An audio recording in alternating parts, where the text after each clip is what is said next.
Welcome to Nonprofit Support Group, brought to you by Nonprofit Tech Shop and hosted by Mandy and Karen. Get ready to learn, share, grow, and hopefully laugh through the chaos.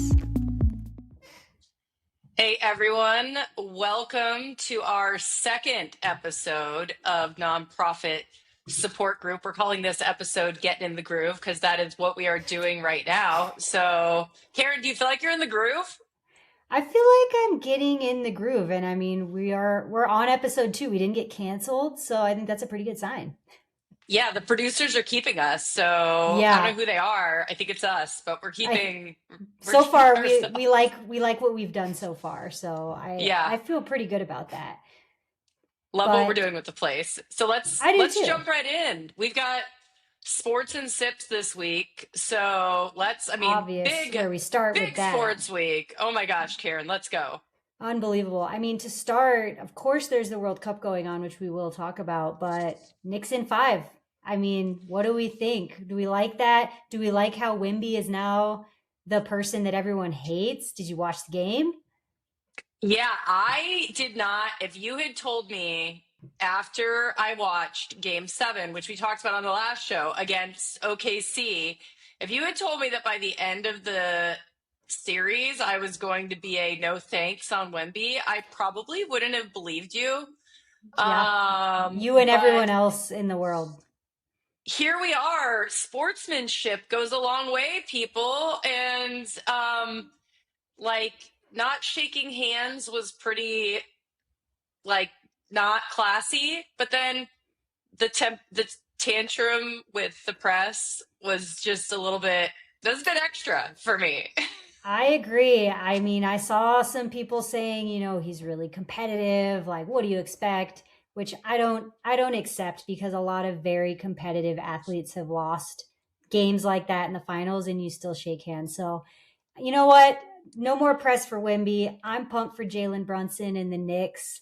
I think New York is having a whole moment this summer. They're going to have, I mean, pretty good transition here. They're going to have the World Cup final out there. So New York is just like, it's the summer of New York. There's no question about It is the summer of New York. New York it. is doing well right now, and we love that for them. So World Cup off to an interesting start. We've got Cape Verde. Their number one surprise was that they were there at all, but then I know. Now we're all fans. I couldn't yeah. believe watching that game against Spain. I mean, there's usually in group play, some of the big dogs will lay an egg like that. Like I'm pretty sure Argentina in the last World Cup or the one previous lost to someone ridiculous. So it happens, but I think of all the teams to pull off a stunner like that, Cape Verde was maybe the most surprising. Yeah, and was saying, like, come I on, know. this is the land of football. Come on, like let's. Exactly. Exactly. They like to remind you of it too. But you know what might be the land of football? It might be the United States of America because we were looking pretty dang good last week. I know I'm a bit, I don't want to get ahead of myself and get excited or anything because men's team typically underperforms, but we will hold on Dare to to some dream, hope. Andy. Dare to Yeah, we got to dream. dream. We got to be positive out here. So yeah, so don't you have our sip today? Well, okay. So I did not really prepare on the sip, but for anyone out there that is watching, the sip that I always have is my blender bottle. So she's here. This is my this is my second one of today. And I know it's not very exciting. I'll have a more exciting one next time. So Mandy, I hope to God you have an exciting sip.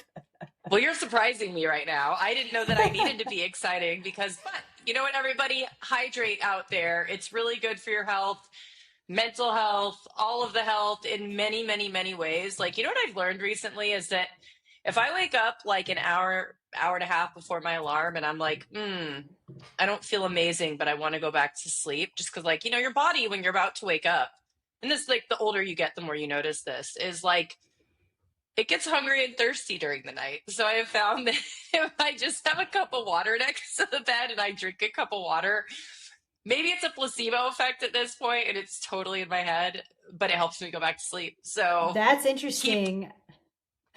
keep your water nearby. I don't know if it's as you get older, you get hungrier throughout the night, or maybe it's all the miles you put in during the day, maybe coming to attack you in the middle of the night. That could be it. Yeah, that happens sometimes too. So that could be part of it. So my sip, I just have some mint tea Ooh. with a little bit of oat milk in it.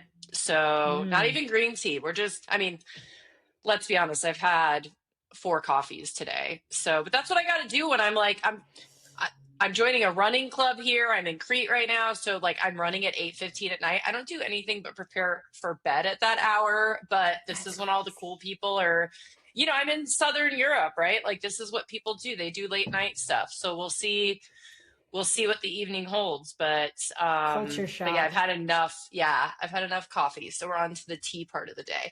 So those are our sips. We will be way more exciting with the sips. I've got to say, I've got to figure that out because this portion of the summer preparing for a race is not like my sippiest time of the year. I got to do less sipping of more fun things while I prepare my body, but I'm going to figure something out and we're going to come with something exciting next week. So, or next show. Likewise. So I I'll will have something exciting too, but anytime that I don't have something exciting, my blender bottle will be making appearances. So we can always count on that. absolutely. You know what? We always have someone to step in. So thank you for bringing that today, Karen. So, um, so yeah, let's jump over to the nonprofit news. So, something that I saw with the Bonnaroo Festival in Tennessee, right? So, Bonnaroo Music and Arts Festival. I'm sure most of us have heard about that festival, which is exciting in and of itself, but that's not the nonprofit news. But the nonprofit news is about a nonprofit that showed up to get people registered to vote in Tennessee, which was the organization HeadCount. All right. And why is this important? Why am I having this as our nonprofit news for this week? Because it's so important that we all vote. And organizations like HeadCount are getting out in all of these states and helping, especially in states where redistricting is happening. Because I think it's very easy, Karen, and maybe you've seen this in your online travels, but we get so focused with redistricting on the like Senate and House races that we forget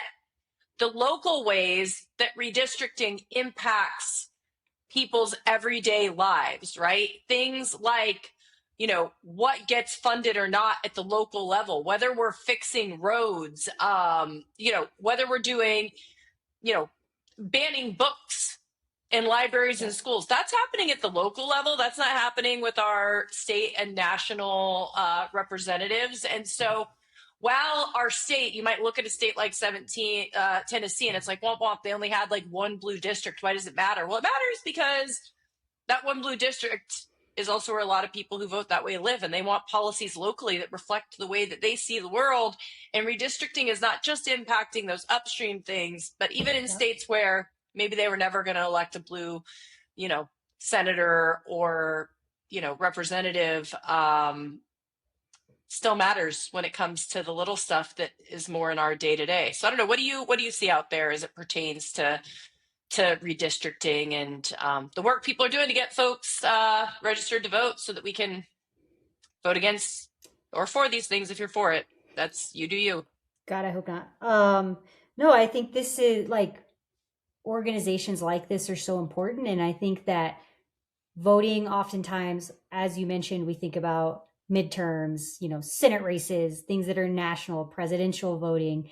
And people feel very disconnected from those things, like my vote doesn't matter. You have no excuse when it comes to local voting. It does matter, and it is impacting the things that you interact with every single day. So I love this as the news that we're shouting out. And for anyone listening right now, if you know of organizations that are doing similar work, getting out there and getting more people involved out in their communities, especially in these more local races, we want to hear about them. We want to make sure that we can shout them out as well, because it's important work that often goes incredibly unnoticed. Yeah, absolutely. Absolutely. So Good that's our news. nonprofits in the news, right? Out there Yeah. getting people to do our civic duty to vote for the things that matter to us and that matter to our communities. So continuing with I guess, the voice of nonprofits, right? What is our Reddit readout this week, Karen? Yeah. So I love getting something for Reddit readout because it's just what I do during my normal day. I go on Reddit.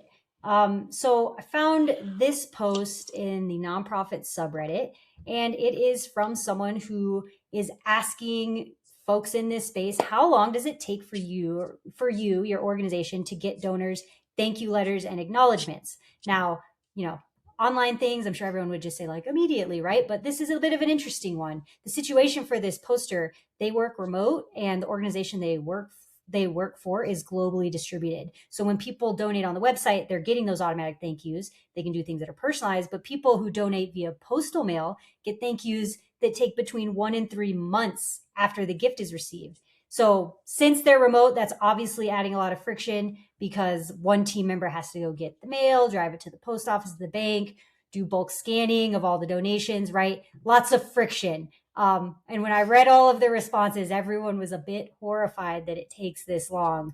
Because, if I'm a donor, if I don't hear back within, a couple days, I'm going to be pretty jaded. So I thought this was an interesting one, Mandy. How, like, there's obviously challenges with things coming in person and like having to do some of that logistics work. But what's your take on this?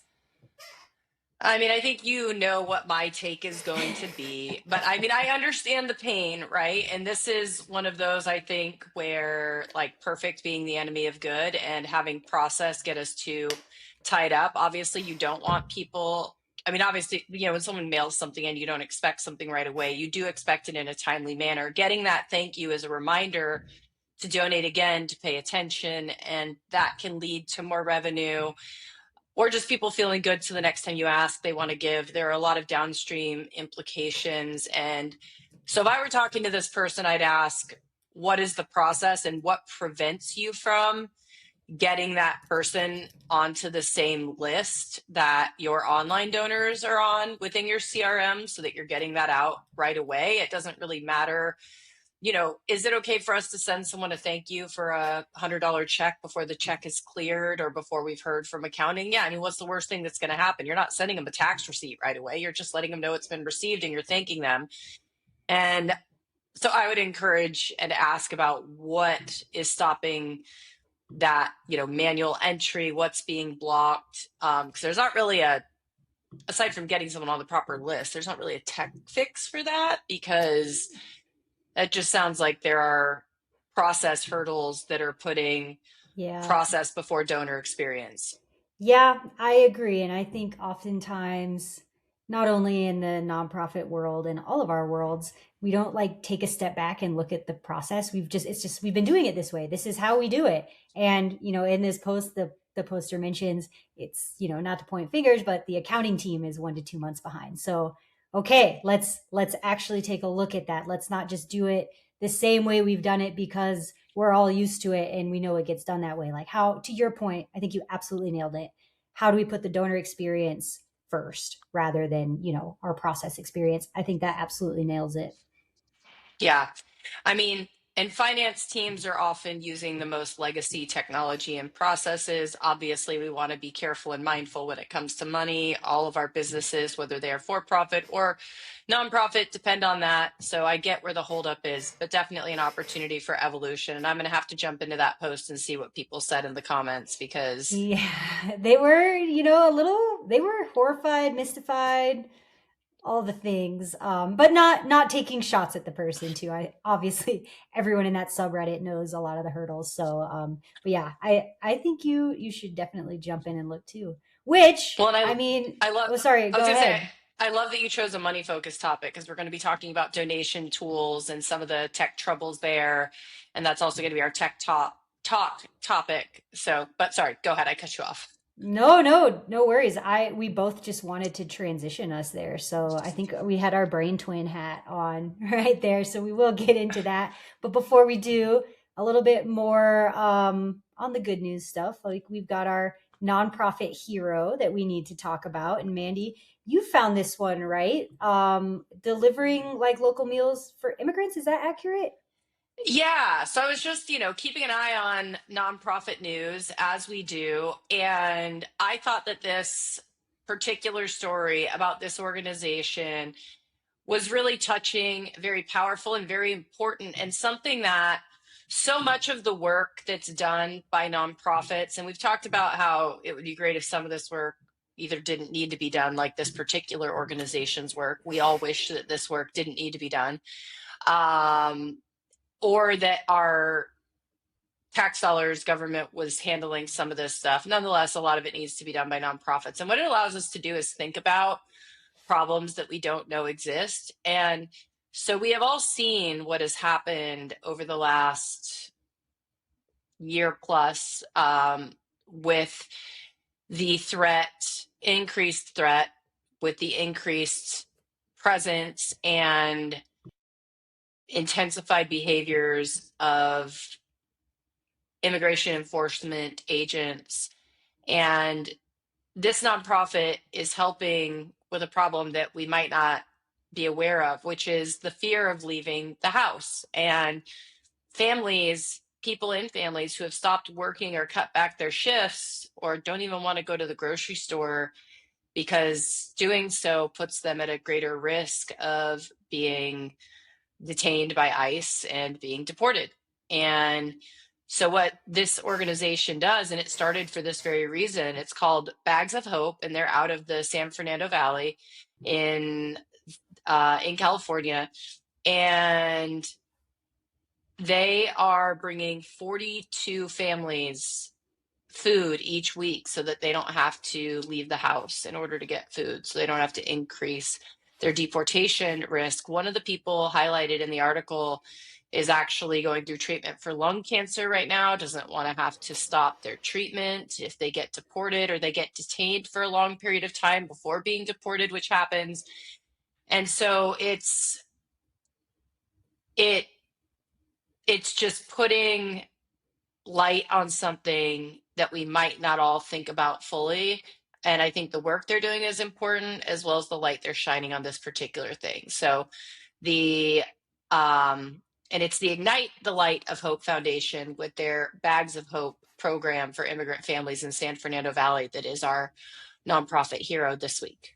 I think we should definitely put some information about them in the description of this episode as well, because yeah, that's incredible work.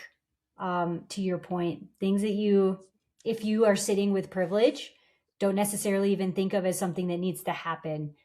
So amazing work being done to help people that are battling these, things that are just incredibly unfair and are taking away their human rights. That's a Yeah. really good shout out that, yeah, we should all be very thankful there's Yeah. organizations doing work like that. Yeah, more donations to organizations like that, because that's how we all work together. These are the things that, they're working with 42 families, right? But every single individual matters. It doesn't matter the size and scale of it. It matters to all of them. I remember, so when I was in Sicily, I did a no mafia tour. And so it's done by this anti-mafia organization, because for those of you who don't know, the mafia is still very alive and well in Sicily, mostly in Palermo and in Catania, the two biggest cities. But there are hundreds of thousands of businesses in Sicily, right? Sicily's a big island, lots of tourists, lots of places. And so the gentleman who did the tour, he's been doing this for a long time, and he was talking about how they're up to 1,000, 1,100, whatever it is. And he was like, it's not a big amount relative to the number of businesses, but every single business that's a part of it, the mafia leaves alone.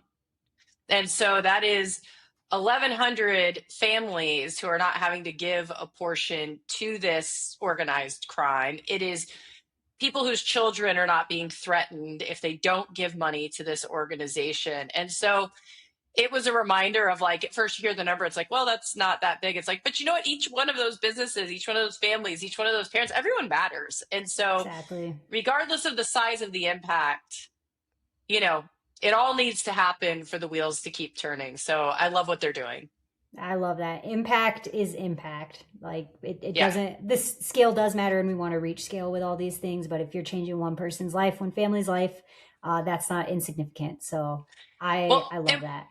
And when you're thinking about donating, it doesn't have to be a massive organization, right? Like this exact Exactly. type of, like our one of our old clients that we donate to, like they help. It's a very small organization that helps with orphaned pets, and all these pets need a place to go. So it doesn't matter how many pets they're helping. It's the person who runs it. It's their livelihood. It's the pets. Like all of it matters. So just another thing to take away from that is size and scale. Impact is impact. So Yep. we love to see impact happening. So let's talk about, I know that our tech talk today, or I'm sorry, our problem of the day, I am off script here, people. Our problem of the day has to do with donations. So we're talking about choosing a donation tool, which can be kind of hard, Karen. What makes it hard for organizations to choose a donation tool? It seems like it could be easy because there are so many. I think that this is a very saturated market. I think that's one of the things that makes it difficult, in my opinion, is everyone who has any sort of software for a nonprofit seems to have a donation tool attached to it. So, one, there's a lot to evaluate.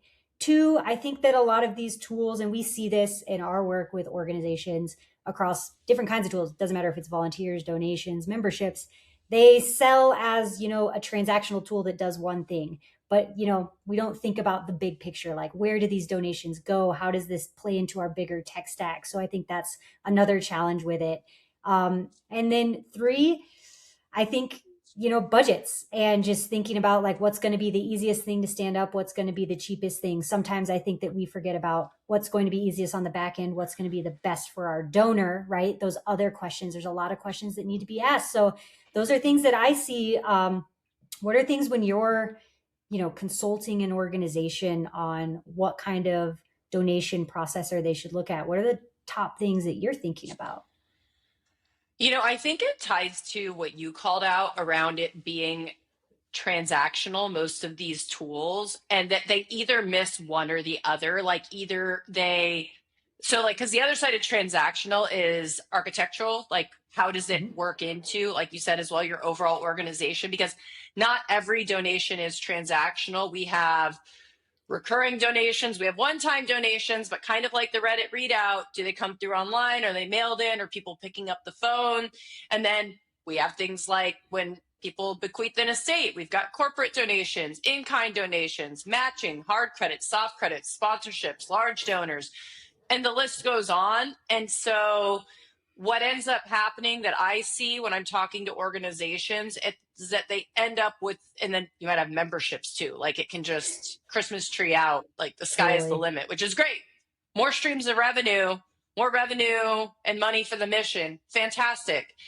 And how does all of this, number one, like thinking about the process at the end of the year for letters, for donations, how are you pulling all of this together and making sure if somebody gave across these different buckets, these different channels, that all of that is rolled up? How are you reporting on it? How do you know your various libunts, sibunts, twibunts? How are you pulling all of this together? I think that becomes difficult and problematic when you spread this out across what is often going to be at least some level of disconnected tools, Yep. because something that the nonprofit world is pretty behind on, like we're still trying to get APIs. Well, most of the world has moved on to MCPs to make it even easier to extract and share data and Amen. migrate it between systems, because whether we like it or not, in the day of AI, you can't really gatekeep the way that you used to, because now you're telling people that AI can't access the data. And people won't stand for that anymore, which has been a great democratization of APIs and making it easier so that not only can you access things, but you don't have to be able to write a whole bunch of code in order to do it. But my goodness, it makes it quite complicated. And then, in addition to all of this, how are you managing all the relationships to know who in your big or small development team should follow up on what? Looking at fees for the platforms, credit card fees. If you have wealth insights, where are those coming into play? So there are a lot of different components that Yep. need to come together and play nicely. And what I've seen in most of the tech stacks that I have evaluated is that at some place, there is a bit of a surrender and throwing your hands up and saying, well, we are just okay with this piece or that piece or those pieces kind of being in a silo on their own. And we have just surrendered to the fact that that's our reality. And, sometimes can't really fault a new organization for, they want to take on a new tool. They want to get out of pen and paper. And so they just start to acquire things maybe without much of a strategy because they're scrappy. So many organizations, you have to be scrappy. So no shade to that. I know all of us think that, but then there does come an inflection point. And do you want to do that evaluating before things hit the fan? I don't know if we curse on this podcast. I'll try not to. Before things hit the fan, or do you want to take control of it yourself and make those decisions and actually think through exactly what you're saying, Mandy? How do these donations come in? Where are they going to go? How are we going to follow up? Or else you end up like the Reddit readout people where, we've got people who donated and never heard from us. And that can happen with an online gift if you don't have, proper things in place and know how follow-ups are going to happen. So I completely agree with you on all the things to consider. And it's not easy. Yeah. And here's what I'm going to say. This is another great segue. Look at us go. So while we aren't going to give you one answer, because I don't think there is one answer to this, this is going to tie into our tech talk component of talking about how, we've shared like tech talk. A lot of times we're going to show something that's going to probably be in HubSpot because that's where we work. That's where our clients work. We know other systems. We're familiar with them. We integrate them. We migrate off of them. But that's where we're experts. But you can translate this to other systems potentially. HubSpot's not the only one with this. But what we want to show you in Tech Talk, because we did tee this up with a problem, is a version of a solution on how to manage all of those things and keep them connected in a more simple way than what you probably think is possible. And do keep an eye out. We do have a video in our description that walks through this. So it's going to go more in depth than I'm going to go right now. I'm just going to show you some quick, ideas of what you can do to solve this and how easy it is to build these things. And then we also have a, check for future episodes. We have a 99 reasons why HubSpot is great for nonprofits that you might not know. That's going to be coming out. We're working on that right now. So I'm going to go ahead and do something we have not done here yet. I'm going to share my screen. What? Oh my gosh. I feel like I'm on a different kind of video call now. Make sure you ask if I can see it once it pops up. Yeah, we're going to, no, I'm going to definitely do that. All right, here we go. Let's see that. Can you see my screen, Karen? Thumbs up. Okay. So I just want to show folks, so HubSpot, like a lot of people, and they're actually rebranding the Commerce Hub to the Revenue Hub now. But HubSpot has a lot of native tools. I'm not going to go into all of them, but when it comes to receiving donations, it actually, and I mentioned this in the Loom or in the YouTube video linked here, that my first solution I ever created for the HubSpot community was actually around donations in HubSpot. And this is back when there was no tool. And so it was taking WP full Stripe or Stripe in general and using Zapier and bringing it in and creating deals and creating them in different pipelines. And so we are beyond, although people still come to us through that. That's the OG solution for donations in HubSpot. It does still drive people to HubSpot, to the website. So that's the OG right there. Except now we get to tell them it's not that complicated anymore. It can be much easier. But HubSpot has, so native in HubSpot, they have payments, and you can create payment links. Payment links can be standalone, so you can email them to somebody. They can go into invoices. They can go into forms. You can use them internally. So if somebody phones you, or for that person who had the Reddit readout, if they go ahead and mail that in, you could actually just run that through a HubSpot payment link. If they are doing credit card, payment links also allow Google Pay and ACH as well. So if you were doing that, you go ahead and run that. You don't have to pay any of the card not present fees like you would if you were going to enter that into Square or something else. And so that's all great to know, but like you can make them very easily. You can take, so here we have line items. We have a regular donation and we have a recurring donation. We have the recurring donation to set up being monthly. If we wanted to go ahead and let's do this real quick, I can make this recurring donation quarterly. Okay, so let me go ahead and just save that. And we're going to go ahead and rename this one, and we're going to make that monthly since we just did the quarterly one, right? And look how easy this is. I'm adding these. I'm going to not put a price in because I want people to be able to do that on their own. We can see what the billing frequency is going to be here. Easy to keep it going until they cancel. Great. This is actually going to create subscriptions. I'm going to show you what that looks like. We have it marked as optional. Boom, boom, boom. So then we could go to settings, automatically create a deal, or this could be a donation, gift, whatever you name your pipeline. We can set up what types of payments we're going to collect. Fantastic. And then just like that, now somebody can go ahead and if they want to add a monthly donation, there we go. We're going to donate $100 a month. Go ahead and add my email address, enter the information, and just like that, we now have a subscription. Then you can, these are all your payments. So you can see all the payments you've received, which ones have been successful. We can go ahead and put these payment links into forms if we want to let people choose. Very easy. Set up a custom property. This allows us to roll it up to reporting. It allows us to know what we've received across different programs. And then we can actually go to the subscription itself. So let's go ahead. Actually, I am please hold. Let Getting me to go see more of ahead HubSpot and right now. Not a bad all thing. right. We're going to go to our subscriptions. There we go. We can see all of our different donation subscriptions that we have. We can open those up. There we go. We can see who that is. We can go ahead and connect, see what the upcoming payments are, who it's attached to, navigate to that person, go ahead and see all the deals, all of that stuff. So very, very easy to go through all of these things, right? We can also use invoices. So let's say that we have a large corporate donation, sponsorship, something that doesn't fit into a payment link. Maybe someone's going to send in a check.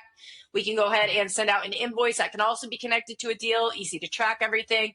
We've got reporting, so we can break things down by campaign because you can run campaigns and get single touch or multi-touch revenue attribution. You can, with a campaign, you can add landing pages, forms, CTAs, emails, social posts, ads, everything that you're doing to contribute to it so that you not only know what campaign, but what different channel within your campaign drove the most donations.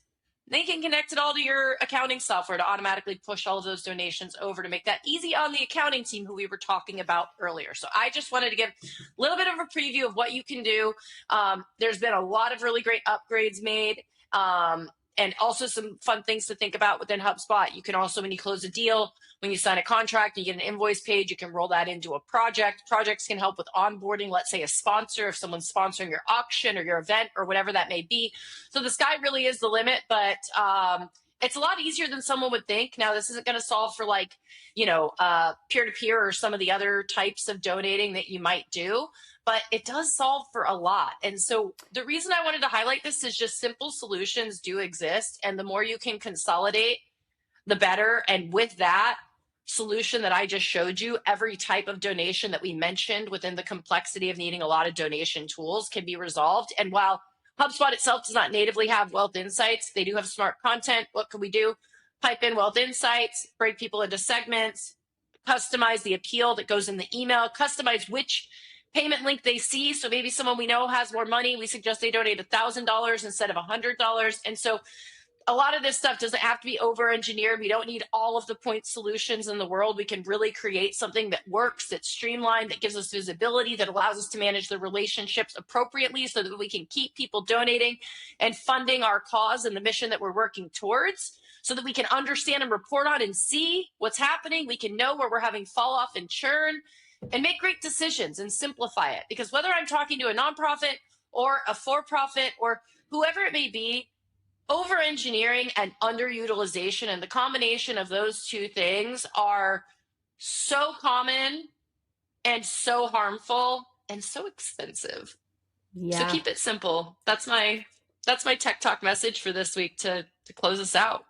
You know what? I do love that solution. And to your point about keeping it simple, the other great thing that I'm seeing from what you just showed is that's also when you have it in a place like HubSpot, and there's other tools like this, it's scalable too, because you can start in your phase one, but it's flexible enough that you can then make it more complicated, make it more personalized. You can build on it. With a lot of those point solutions, you're kind of stuck with what you have. So the possibilities, although endless and maybe overwhelming, that's really where a lot of the power is. You're not stuck with the one solution.